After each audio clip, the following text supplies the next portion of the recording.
بسم اللہ الرحمن الرحیم۔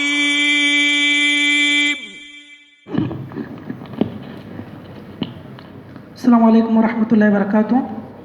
اشہد ان لا الہ الا اللہ وحدہ لا شریک لہ واشہد ان محمدا عبدہ ورسولہ، اما بعد۔ قال اللہ تعالی: لقد کان لکم فی رسول اللہ اسوۃ حسنہ لمن کان یرجو اللہ والیوم الآخر۔ محترم سامعین، اس سے پہلے ہم لوگوں نے بعض صحابہ کرام کی ہجرت کے واقعات کو سماعت فرمایا ہے، جیسے ابو سلمہ رضی اللہ عنہ اور ان کی زوجہ ام سلمہ رضی اللہ عنہا کے درمیان جو جدائی ہوئی اور ان کے بچے کو جدا کیا گیا، اور پھر حضرت عثمان رضی اللہ عنہ کا مدینہ منورہ تک ان کو پہنچانا، اس واقعے کو بالتفصیل ہم نے سنا ہے۔ اسی طرح حضرت عمر بن خطاب رضی اللہ عنہ اور حضرت عیاش بن ابی ربیعہ کے واقعے کو بھی ہم نے گزشتہ کل سنا ہے۔ اس کے بعد جو ہے مسلسل کئی صحابہ کرام نے مدینہ منورہ کی طرف ہجرت کی، اور بالآخر اللہ کے نبی علیہ الصلوۃ والسلام کو بھی اللہ رب العالمین کی جانب سے ہجرت کا حکم ہوا، ہجرت کی اجازت ملی۔ تو آپ علیہ الصلوۃ والسلام اولاً حضرت ابوبکر صدیق رضی اللہ عنہ کے گھر گئے۔ حضرت عائشہ رضی اللہ عنہ کہتی ہیں کہ اللہ کے نبی علیہ الصلوۃ والسلام ہمارے گھر ایک ایسے وقت میں تشریف لائے جبکہ آپ عموماً اس وقت تشریف نہیں لاتے تھے، یعنی ظہر کے بعد جبکہ لوگ قیلولہ کیا کرتے ہیں، ایسے وقت میں آپ علیہ الصلوۃ والسلام تشریف لائیں تو ہم لوگوں نے سمجھ لیا کہ اللہ کے نبی اس وقت آئے ہیں تو یقیناً کوئی خاص بات ہوگی، کوئی خاص معاملہ ہوگا کہ آپ یہاں پر آئے ہیں۔ اللہ کے نبی علیہ الصلوۃ والسلام حضرت ابوبکر صدیق رضی اللہ عنہ کے گھر میں داخل ہوئے اور کہا کہ اپنے قریب سے لوگوں کو دور ہٹاؤ، ایک اہم بات پر گفتگو کرنی ہے۔ تو حضرت ابوبکر صدیق نے کہا: اے اللہ کے رسول، میرے اطراف کوئی اور نہیں، یہ میرے اہل خانہ ہیں، یہ میرے گھر والے ہیں۔ تو آپ علیہ الصلوۃ والسلام نے اس کے بعد فرمایا: فَإِنِّي قَدْ أُذِنَ لِي فِي الْخُرُوجِ، اللہ تعالیٰ نے مجھے اب اس بات کی اجازت دی ہے کہ میں مدینہ منورہ کی طرف ہجرت کر جاؤں، اور اس ہجرت میں، اس سفر میں تم میرے یار ہوں گے، تم میرے ہم سفر ہوں گے۔ یہ آپ علیہ الصلوۃ والسلام نے حضرت ابوبکر صدیق رضی اللہ عنہ کو اطلاع دی، جس سے حضرت ابوبکر صدیق رضی اللہ عنہ بھی بڑے خوش ہوئے۔ اور چونکہ حضرت ابوبکر صدیق اس بات کے پہلے ہی منتظر تھے، انتظار میں تھے کہ کب اللہ تعالیٰ کی جانب سے حکم آئے اور ہم لوگ مدینہ کی جانب ہجرت کریں، تو اللہ کے نبی علیہ الصلوۃ والسلام جو ہے مکہ سے نکلنے لگے۔ تاریخ کی روایتوں میں آتا ہے آپ علیہ الصلوۃ والسلام ربیع الاول کے مہینے میں پیر کے دن مدینہ منورہ سے نکلے، مکہ مکرمہ سے نکلے پیر کے دن، اور جب آپ علیہ الصلوۃ والسلام مدینہ منورہ پہنچے تو وہ بھی پیر کا دن تھا۔ آپ علیہ الصلوۃ والسلام کی زندگی میں پیر کے دن کئی اہم واقعات ہوئے ہیں۔ آپ علیہ الصلوۃ والسلام کی پیدائش پیر کے دن ہوئی، آپ علیہ الصلوۃ والسلام پر سب سے پہلی وحی پیر کے دن نازل ہوئی، مکہ مکرمہ سے آپ نے ہجرت کا آغاز کیا پیر کے دن، مدینہ منورہ آپ پہنچے پیر کے دن۔ تو یہ آپ علیہ الصلوۃ والسلام کے ہجرت کا دن تھا جب آپ نے آغاز کیا۔ بہت ساری روایتیں ملتی ہیں آپ علیہ الصلوۃ والسلام نے اس وقت ہجرت کی جبکہ مشرکین مکہ کی ایذا رسانی بالکل آخری انتہا کو پہنچ چکی تھی، آخری حد کو پہنچ چکی تھی۔ چھوٹی موٹی تکلیفیں تو انہوں نے بہت ساری دی، اب انہوں نے قتل کا ارادہ کر لیا تھا، اللہ کے نبی علیہ الصلوۃ والسلام کو قتل کرنے کا ارادہ کیا، جس پر اللہ رب العالمین نے سورۃ الانفال آیت نمبر 30 نازل کی: وَإِذْ يَمْكُرُ بِكَ الَّذِينَ كَفَرُوا لِيُثْبِتُوكَ أَوْ يَقْتُلُوكَ أَوْ يُخْرِجُوكَ وَيَمْكُرُونَ وَيَمْكُرُ اللَّهُ وَاللَّهُ خَيْرُ الْمَاكِرِينَ۔ اللہ نے فرمایا کہ یہ مشرکین، یہ کفار تمہارے خلاف مکر کر رہے ہیں، سازش کر رہے ہیں، یہ تمہیں قتل کرنا چاہتے ہیں، اور یخرجوک یا تمہیں نکال دینا چاہتے ہیں۔ تو یہ اور وَيَمْكُرُونَ وَيَمْكُرُ اللَّهُ، یہ لوگ مکر کر رہے ہیں، سازش کر رہے ہیں، اور اللہ بھی ان کے خلاف سازش کر رہا ہے۔ یہ اللہ رب العالمین نے قرآن مجید کی آیت کریمہ نازل کی۔ اس کے بعد آپ علیہ الصلوۃ والسلام نے حضرت ابوبکر صدیق رضی اللہ عنہ سے مشورہ کیا، اور آپ جو ہے بعض روایتوں میں آتا ہے کہ آپ پہلے آگے نکل گئے اور کہا کہ تم غار ثور میں مجھے آ کر ملنا. حضرت ابوبکر صدیق سے آپ نے کہا. اور بعض روایتوں میں آتا ہے کہ بیک وقت دونوں جو ہے نکل گئے مکہ مکرمہ سے غار ثور کی جانب. تو آپ علیہ الصلوۃ والسلام جب غار ثور کے لیے نکل رہے تھے تو اس وقت کہ آپ کے گھر کی جو حالت ہے اس کے تعلق سے بعض ضعیف روایتیں ہیں، اور ایک خاص کر بڑا مشہور واقعہ ہے کہ آپ علیہ الصلوۃ والسلام جب نکل رہے تھے تو آپ کے بستر پر حضرت علی رضی اللہ عنہ کو لٹایا گیا تھا. آپ جو ہے حضرت علی کو لٹا کر وہاں سے نکل گئے. یہ واقعہ بیان کیا جاتا ہے. اس واقعے کے تعلق سے شیخ شعیب الارناؤط رحمہ اللہ، شیخ البانی رحمہ اللہ وغیرہ نے کہا کہ واقعہ ضعیف ہے. کہتے ہیں وقصۃ نوم علی علی فراش رسول اللہ صلی اللہ علیہ وسلم رویت فی کتب السیر وغیرها لیس لها اسناد قائم. اس کی کوئی مضبوط سند نہیں ہے، اس کی کوئی مضبوط سند نہیں ہے. آپ علیہ الصلوۃ والسلام گئے اس وقت کا جو سچا واقعہ ہے، جیسا کہ قرآن کی آیت بھی اس طرف اشارہ کرتی ہے کہ آپ علیہ الصلوۃ والسلام جب نکلے مشرکین کے سامنے سے تو آپ علیہ الصلوۃ والسلام نے ان لوگوں کے چہرے پر مٹی ماری، مٹی جو ہے ان کی طرف اڑایا، اور وہاں سے آپ علیہ الصلوۃ والسلام نکل گئے، جس کی وجہ سے یہ لوگ آپ کو دیکھ نہیں سکے. تو اس یہ جو واقعہ ہے کہ حضرت علی آپ کے بستر پر لیٹے تھے، اس کے تعلق سے کئی چیزیں پیش کی جاتی ہیں. سب سے پہلی بات یہ ہے کہ بعض روایتوں میں بجائے علی بن ابی طالب کے جعفر بن ابی طالب کا ذکر آتا ہے کہ وہاں پر لیٹنے والے جعفر بن ابی طالب تھے. یہ بات بھی درست نہیں ہے. اور دوسری بات یہ ہے کہ اللہ کے نبی علیہ الصلوۃ والسلام جب لیٹیں گے تو اپنے گھر کے اندر لیٹیں گے، اپنے گھر کی چار دیواری میں لیٹیں گے. تو وہاں پر جو ہے سوئے یا نہ سوئے کوئی حرج نہیں. مشرکین کو تو باہر سے کوئی چیز دکھائی دینے والی نہیں ہے کہ آپ کے بستر پر کوئی لیٹا ہوا ہے. جب چار دیواری میں آپ سوئے ہوئے ہیں تو پھر مشرکین کو کہاں سے نظر آئے گا کہ اندر کوئی سویا ہے یا نہیں. اگر یہ کہا جائے کہ نہیں آپ علیہ الصلوۃ والسلام گھر کے باہر لیٹتے تھے تو وہ بات بھی درست نہیں ہے. اس لیے کہ مفسرین اور اہل سیر کا کہنا ہے کہ آپ علیہ الصلوۃ والسلام کے سونے اور حضرت علی کو سونے کو آرام سے پہچانا جا سکتا تھا. آپ علیہ الصلوۃ والسلام جو ہے 53 سال کے 50 پر 3 سال کے ایک بھاری بھرکم انسان تھے، جبکہ حضرت علی 20-21 سال کے ایک نوجوان تھے. تو ان کی جسامت اور ان کی جسامت میں کافی فرق تھا. اگر یہ چادر اوڑھ کر سو جاتے تب بھی پہچان لیے جاتے. تو اس طرح یہ بات بھی درست نہیں ہے کہ اگر آپ سوئیں تب بھی نہیں پہچانے جا سکتے ہیں، اور اگر چار دیواری کے اندر ہو تب بھی یہ کوئی عقل میں آنے والی بات نہیں ہے. اور تیسری بات یہ کہ جب اللہ کے نبی علیہ الصلوۃ والسلام سے یہ واقعہ صحیح سند کے ساتھ ثابت ہے کہ آپ نے مٹی لے کر ان کی آنکھوں میں ڈال دیا تو مشرکین کو کوئی چیز نظر نہیں آ رہی، تو پھر اب وہاں پر حضرت علی کے سونے کا کیا فائدہ؟ جب آپ علیہ الصلوۃ والسلام نے مٹی ماری جس کی وجہ سے ان لوگوں کے آنکھوں کو اللہ رب العالمین نے موند دیا، جس کی وجہ سے انہیں کوئی چیز نظر نہیں آ رہی، تو پھر حضرت علی کا سونا اور نہ سونا دونوں برابر ہیں. اور بعض علماء کہتے ہیں کہ یہ جو ہے شیعہ کی جو کتابیں ہیں انہی کتابوں میں اکثر یہ روایتیں مروی ہیں جن سے بہت سارے لوگوں نے اہل سیر نے نقل کیا ہے. اس روایت کے اندر عثمان الجزری ضعیف راوی ہیں. عثمان الجزری مسند احمد کی ایک روایت ہے جس کو انہوں نے منکر کہا ہے، اور اس کے اندر ایک ابو بلج راوی ہیں جن کے بارے میں محدثین نے کہا لہو مناکر. بہت ساری منکر روایتیں یہ شخص بیان کرتے ہیں. تو بہرحال یہ ایک ضعیف واقعہ ہے. اس کے علاوہ سچی واقعہ بہت سارے ہیں حضرت علی کی فضیلت میں.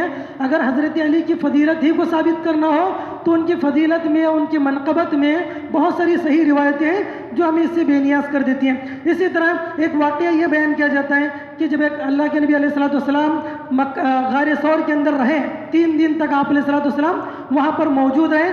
وہاں پر رکنے کا فلسفہ یہ تھا، حکمت یہ تھی کہ جب کوئی اللہ کے نبی یہاں سے نکلے تو مشرکین آپ کا پیچھا کرتے ہوئے دوڑیں گے مدینہ کے راستے میں، اور دوڑتے ہوئے جو ہے آگے تک چلے جائیں گے، جب نہ ملے تو واپس لوٹ کر آئیں گے. اس وقت تک اللہ کے نبی یہاں پر محفوظ رہیں گے غار ثور کے اندر. تو یہاں آپ علیہ الصلوۃ والسلام جو 3 دن تک رکے رہے. یہاں پر بعض روایتیں یہ بیان کی جاتی ہیں کہ جب آپ علیہ الصلوۃ والسلام غار ثور کے اندر تھے تو باہر سے مکڑی نے جالا بنایا تھا، باہر سے مکڑی کا جالا بنا گیا تھا جس کی وجہ سے لوگ پہچان نہیں پائے. تو یہ بات بھی صحیح نہیں ہے، یہ روایت بھی صحیح نہیں ہے کہ مکڑی نے وہاں پر جالا بنایا تھا۔ ایک اور روایت پیش کی جاتی ہے کہ اللہ رب العالمین کے حکم سے ایک درخت وہاں پر اگا، اس درخت پر 2 کبوتر بیٹھ گئے، ان کبوتروں نے ان کو آنے سے، مشرکین کو اندر داخل ہونے سے منع کیا۔ تو یہ روایتیں درست نہیں ہیں، اس لیے کہ اگر یہ مکڑی کے جالے ہوتے ہیں یا کبوتر ہوتے ہیں تو وہ روایت جس کے بارے میں قرآن اشارہ کرتا ہے کہ اللہ کے نبی علیہ السلام اور غار ثور میں ابو بکر صدیق تھے، تو یہ لوگ بالکل آپ کے پیروں کے پاس پہنچ گئے، آپ جہاں پر چھپے ہوئے تھے، جہاں پر آپ نے پناہ لی تھی، وہاں تک یہ لوگ پہنچ گئے تھے، وہاں تک یہ لوگ پہنچ گئے تھے۔ حضرت ابو بکر صدیق نے کہا اے اللہ کے رسول، اگر یہ لوگ ذرہ سا بھی اپنی نگاہیں نیچی کر لیں تو یہ لوگ ہمیں دیکھ لیں گے، یہ لوگ ہمیں دیکھ لیں گے۔ تو وہ روایت ہے، اس کے بارے میں اللہ رب العالمین نے قرآن کی آیت بھی نازل کر دی کہ ثانی اثنین اذ ہما فی الغار اذ یقول لصاحبہ لا تحزن ان اللہ معنا۔ اللہ رب العالمین نے آیت نازل کی، اس وقت کو یاد کرو جب تم 2 تھے، تمہارا تیسرا اللہ تھا، تمہارا تیسرا اللہ تھا۔ ایک تم میں سے ایک شخص ڈر رہا تھا اور اپنے ساتھی سے کہہ رہا تھا کہ ہم پکڑے گئے، تو اللہ کے نبی نے کہا تو لا تحزن ان اللہ معنا، تم گھبراؤ نہیں، اللہ ہمارے ساتھ ہے۔ تو یہ واقعہ بتاتا ہے کہ اگر وہاں پر مکڑی کا جالا تھا تو وہ لوگ واپس پلٹ جاتے ہیں، تو اللہ کے نبی کے قریب تک نہیں پہنچ پاتے۔ اور کبوتروں کا جیسا واقعہ بیان کیا جاتا ہے کہ کبوتروں نے ان کو روک لیا ہوتا تو نبی کے سروں تک یہ لوگ نہیں پہنچ پاتے، تو جو نبی کے سروں تک پہنچنے کی بات ہے وہ صحیح واقعات ہیں، صحیح واقعہ ہیں۔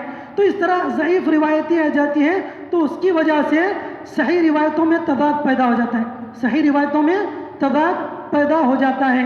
اور محدثین نے الحمدللہ بڑی باریک بینی کے ساتھ جو ہے واقعات کی جانچ پڑتال کی ہے، تاکہ مستشرقین کو یہ موقع نہ ملے کہ 2 روایتوں میں تضاد، کانٹراڈکشن جس کو کہتے ہیں، کانٹراڈکشن، کانٹریسٹ جن کے اندر نہ پایا جائے، ڈسکرپنسی جس کو نہ کہتے ہیں، کہ تضاد نہ پایا جائے، اس کے اندر ایک بات بیان کی جا رہی ہے اور اس واقعے کے اندر ایک بات بیان کی جا رہی ہے، تو دونوں کے مخالف ہیں۔ تو اس لیے محدثین نے جب جانچا تو یہ روایتیں جو ہے ضعیف معلوم ہوئی۔ تو اس طرح کی بہت سارے واقعات جو ہے اللہ کے نبی علیہ السلام کی ہجرت سے متعلق ضعیف بیان کیے گئے ہیں جو کہ صحیح نہیں ہیں۔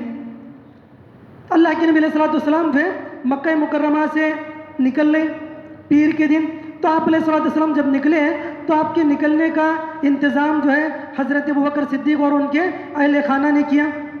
سب گھر کا توشہ وغیرہ حضرت عائشہ رضی اللہ عنہ، ان کی بہن اسماء بنت ابو بکر رضی اللہ عنہ نے گھر میں توشہ باندھ کر دیا۔ جب توشے کو باندھنے کے لیے کوئی رسی نہیں تھی، کوئی ڈور نہیں تھی، تو حضرت اسماء بنت ابی بکر صدیق رضی اللہ عنہ نے اپنے تہبند کے ایک حصے کو پھاڑ کر اس توشے کو باندھ دیا، جس کی وجہ سے ان کا نام ذات النطاقین پڑ گیا۔ ذات النطاقین، نطاق کی معنی ہوتی ہے رسی، کمر بیلٹ جو ہوتا ہے، ویسٹ بیلٹ، اس کو جو ہے نطاق کہتے ہیں۔ تو اللہ کے نبی علیہ السلام اسی لیے ان کا نام جو ہے ذات النطاقین پڑ گئے۔ تو توشہ آپ جو ہے اپنے ساتھ لے لیے، اور روایتوں میں آتا ہے کہ آپ حضرت ابوبکر صدیق نے راستے میں خرچ کے لیے اور آگے کے مراحل آسان ہونے کے لیے اپنے ساتھ کچھ رقم بھی ساتھ لے لیے۔ 5000 یا 6000 درہم انہوں نے اپنے ساتھ لے لیے، 5000 یا 7000 درہم، جس کی مقدار 15 سے 18 کلو چاندی ہوتا ہے، 15 سے 18 کلو چاندی کے برابر درہم انہوں نے اپنے ساتھ لے لیا، اور وہاں سے جو ہے وہ نکل گئے۔ اور آپ حضرت ابوبکر صدیق نے جو ہے غار ثور کا پہلے سے ارادہ بنا لیا تھا، تو اپنے وہاں سے 3 دن کے بعد جو ہے وہاں سے آگے کا سفر طے کرنا تھا۔ اس کے لیے انہوں نے 3 دن کے درمیان کھانے پینے کے لیے بھی بعض لوگوں کا انتظام کیا تھا کہ حضرت ابوبکر کے بیٹے عبداللہ جو ہے رات میں وہاں جا کر آرام کرتے، حضرت ابوبکر صدیق کے ساتھ غار ثور میں کچھ چیزیں لے کر جاتے ہیں، اور پھر صبح ہونے سے پہلے مدینہ میں آ کر، مکہ میں آ کر وہ صبح کرتے ہیں، اور مشرکین مکہ کو یہ احساس نہیں ہوتا کہ یہ غار ثور سے آ رہا ہے، تو دن بھر کی باتیں جو سنتے ہیں یہ رات میں لے جا کر حضرت ابوبکر صدیق رضی اللہ عنہ کے پاس پہنچا دیتے۔ اور اس کے بعد جو ہے ایک ماہر دلیل رہنما، راستے میں گائیڈنس کے لیے ایک شخص کو متعین کیا گیا جو بنو الدیل کا شخص تھا، بنو الدیل جس کا نام عبداللہ بن ارقط تھا۔ عبداللہ بن ارقط نامی شخص کو چند درہم کے اوپر طے کیا گیا کہ وہ شخص صحابی رسول ابوبکر کو اور اللہ کے رسول کو مدینہ منورہ پہنچائیں گے۔ یہ بڑا ماہر شخص تھا، اور مشہور تھا اس زمانے میں رہنمائی کرنے میں. تو یہ شخص کے ساتھ جو ہے اللہ کے نبی علیہ الصلوۃ والسلام حضرت ابوبکر صدیق نے کہا تھا کہ تم جو ہے فلاں اونٹنی لے کر 3 دن کے بعد غار ثور کے پاس آ جانا. تو 3 دن تک جو ہے آپ علیہ الصلوۃ والسلام وہاں پر رکے رہے. اس بیچ میں ایک واقعہ یہ بیان کیا جاتا ہے کہ آپ علیہ الصلوۃ والسلام جب وہاں پر آرام کر رہے تھے تو آپ کے سونے کے لیے حضرت ابوبکر بستر لگا دیا کرتے اور جو ہے صفائی کیا کرتے. یہ بات درست ہے. راستے میں جہاں جہاں پڑاؤ ہوتا حضرت ابوبکر جو ہے اللہ کے نبی کے لیے بستر لگاتے ہیں اور بستر جو اطراف کی چیزیں جو ہے صاف کر دیتے ہیں, اطراف کی چیزوں کو صاف کر دیتے ہیں. لیکن ایک روایت یہ پیش کی جاتی ہے کہ وہاں پر جو بل تھے, جو سوراخ تھے, حضرت ابوبکر نے ان بلوں کو بھر دیا. ایک بل جو ہے خالی تھی, وہاں پر بھرنے کے لیے کوئی چیز نہیں تھی, تو حضرت ابوبکر نے اپنا پیر وہاں پر رکھ دیا, جس کی وجہ سے اندر جو سانپ تھا اس نے کئی مرتبہ حضرت ابوبکر کو ڈس لیا. یہ واقعہ بیان کیا جاتا ہے لیکن یہ روایت درست نہیں ہے, صحیح سند کے ساتھ یہ واقعہ موجود نہیں ہے. بس اتنا ثابت ہے کہ اللہ کے نبی علیہ الصلوۃ والسلام جب بھی سفر میں کہیں پر پڑاؤ ڈالتے ہیں تو آپ علیہ الصلوۃ والسلام کے لیے حضرت ابوبکر بستر لگا دیتے ہیں اور وہ اطراف کی جتنی جگہ ہے اس کو صاف کر دیا کرتے تھے. تو یہ واقعہ بس اتنا ہے. اس کے بعد جو اللہ کے نبی علیہ الصلوۃ والسلام جو ہے مختلف مراحل میں پڑاؤ ڈالتے ہیں, چونکہ راستہ بڑا طویل تھا, 400 سے زیادہ کلومیٹر, 420 کلومیٹر تقریباً مسافت تھی. جہاں کہیں جاتے ہیں تو آپ علیہ الصلوۃ والسلام کے لیے کھانے کے لیے حضرت ابوبکر کچھ چیزیں پیش کرتے ہیں اور مکمل آرام کا انتظام کرتے ہیں. اور راستے میں کوئی شخص ملتا اور وہ سوال کرتا کہ یہ کون ہے, تم کون ہو, تو حضرت ابوبکر فوراً کہتے کہ میں اللہ کا ایک بندہ ہوں اور یہ جو ہے میرا رہنما ہے جو میری رہنمائی کر رہا ہے. حضرت ابوبکر صدیق کی طرف اشارہ کرتے ہیں کہ یہ میری رہنمائی کرنے والا ہے. تو لوگ سمجھتے ہیں کہ دنیا میں جو اس زمانے میں عموماً گائیڈ ہوا کرتے تھے جو راستوں کی رہنمائی کرتے تھے, تو حضرت ابوبکر کا کہنا یہ ہوتا کہ یہ میری جنت کی طرف رہنمائی کرنے والا ہے, یہ سیدھی راہ کی طرف میری رہنمائی کرنے والا ہے. لوگوں کو یہ معلوم ہوتا کہ یہ راستے کی رہنمائی کر رہا ہے, تو لوگ جو ہے وہاں سے نکل جاتے. اس طرح اللہ کے نبی علیہ الصلوۃ والسلام جو ہے مدینہ کی جانب اپنا سفر طے کیا.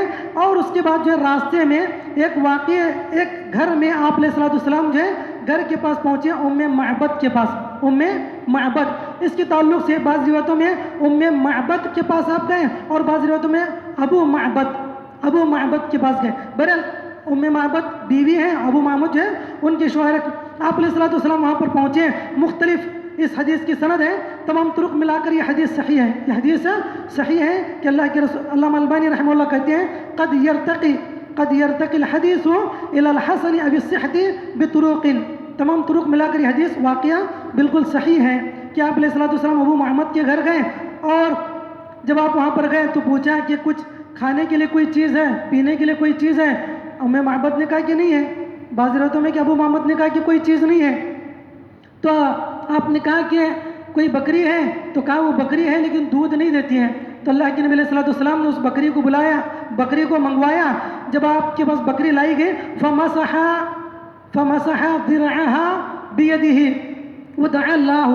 حضرت اللہ کے رسول صلی اللہ علیہ وسلم نے اس بکری کے تھن پر ہاتھ پھیرا اور اللہ سے دعا کی.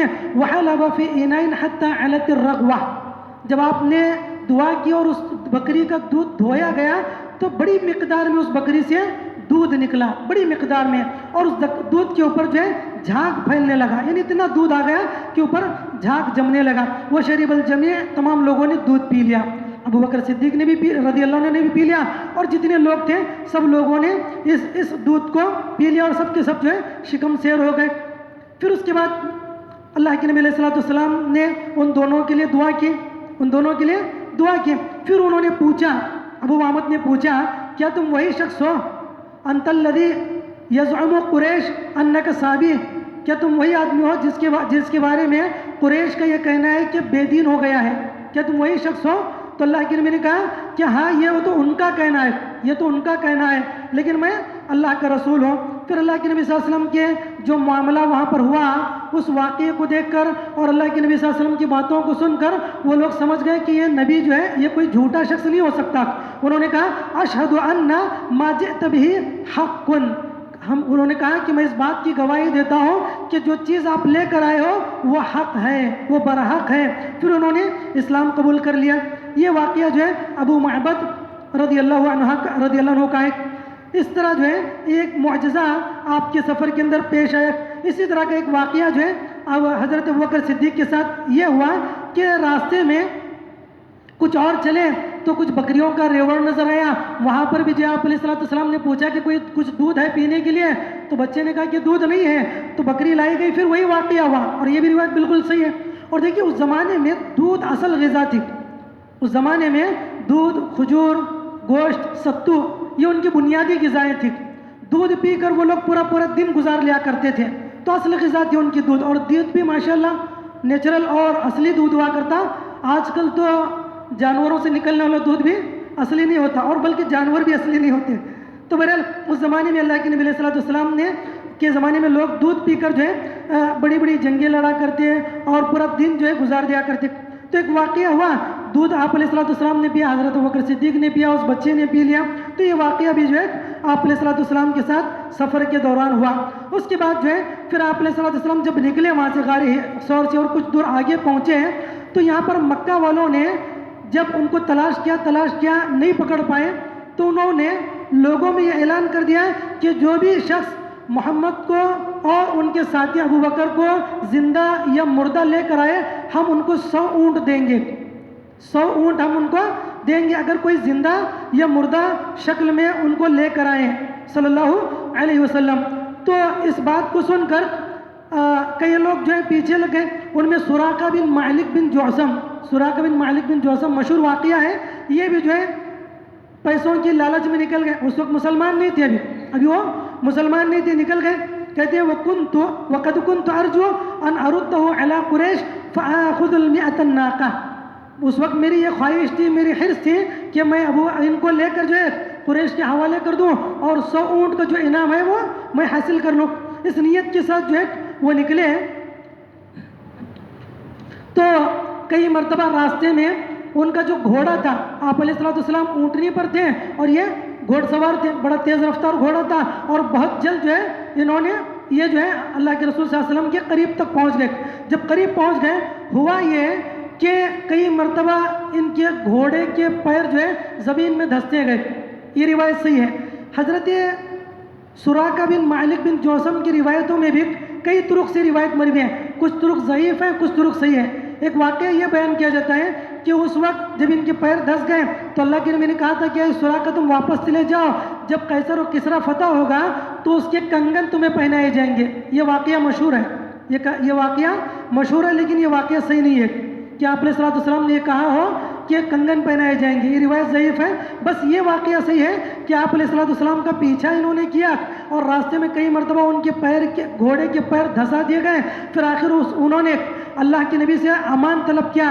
اللہ کے وہ سمجھ گئے کہ یہ دو جو ہے حق ہیں, بلکہ انہوں نے یہاں تک کہہ دیا کہ مجھے اب یقین ہو گیا کہ اللہ نے مجھے ان لوگوں سے دور کر دیا ہے, اللہ نے مجھے ان لوگوں سے دور کر دیا ہے. تو اس کے بعد انہوں نے کہا کہ جب تم فتح پا جاؤ تو تم مجھے چھوڑ دینا, معاف کر دینا. تو اللہ کے نبی علیہ السلام نے ان کے لیے امان لکھ دیا, عہد و پیمان لکھ دیا کہ جب مکہ فتح ہوگا, اسلام غالب ہوگا, انہیں بخش دیا جائے گا, ان کے اوپر کوئی کارروائی نہیں ہوگی. یہ اللہ کے نبی علیہ السلام نے امان دیا. اس امان کو انہوں نے ہمیشہ محفوظ رکھا. لیکن کنگن کی جو بات ہے وہ درست نہیں ہے. اور دوسری بات یہ ہے, دنیا میں کسی مرد کے لیے کنگن پہننا جائز نہیں ہے, چاہے وہ کنگن کسی بھی چیز کا ہو. اور قیصر و کسریٰ کے کنگن تو سونے کے تھے, یہ اور بھی مرد کے لیے جائز نہیں ہے. تو اللہ کے نبی صلی اللہ علیہ وسلم یہ نہیں کہہ سکتے کہ کسی مرد کو سونے کے کنگن پہنائے جائیں. پھر اس کے بعد جو ہے آپ علیہ السلام وہاں سے نکل گئے اور حضرت ثمامہ بن اسال واپس آئے اور اللہ کے نبی نے کہا تھا آخف عنا, کہا کہ ہماری خبر مکہ والوں کو نہ دینا, جا کر مکہ والوں کو جو ہے ہماری خبر نہ دینا. تو وہ گئے اور کہا کہ ان کو میں پکڑ نہیں سکا, میں ان تک پہنچ نہیں پایا, اور وہ چلے گئے. تو اتنی بات انہوں نے کہی, لیکن کہاں پہنچے, کس مسافت میں وہ ہے, یہ تمام تفصیلات انہوں نے بیان نہیں کی. تو پھر اس کے بعد اللہ کے نبی علیہ السلام جو ہے آپ نے اپنا سفر جاری رکھا اور 12 ربیع الاول پیر کے دن 12 ربیع الاول پیر کے دن جو ہے آپ علیہ السلام بالکل دوپہر کے وقت جب سورج جو ہے زوال کا قریب تھا, اس وقت آپ علیہ السلام قباء کے پاس پہنچے. مسجد قباء جو مدینہ منورہ کے اندر ہے, مدینہ منورہ کا ایک حصہ ہے, تو آپ علیہ السلام جو ہے وہاں پر پہنچے ہیں، وہاں پر آپ نے چند دن قیام کیا، پھر اس کے بعد آپ علیہ السلام نے مدینہ منورہ یعنی مسجد نبی کی طرف قصد کیا، جو ابھی مسجد نبی نہیں تھی آپ نے وہاں پر قصد کیا۔ تو انشاءاللہ وہ اس کے بعد کا جو سفر ہے اگلے درس میں انشاءاللہ ہم لوگ پڑھیں گے۔ اللہ تعالیٰ ہمیں کہنے سننے سے زیادہ عمل صالح کی توفیق نصیب فرمائے۔ اللہ تعالیٰ ہمیں نبی کریم صلی اللہ علیہ وسلم کی زندگی سے جڑے سچے واقعات کو سن سمجھ کر اس سے عبرت حاصل کرنے اور اس پر عمل کرنے کی توفیق عطا فرمائے۔ آمین۔ السلام علیکم ورحمۃ اللہ وبرکاتہ۔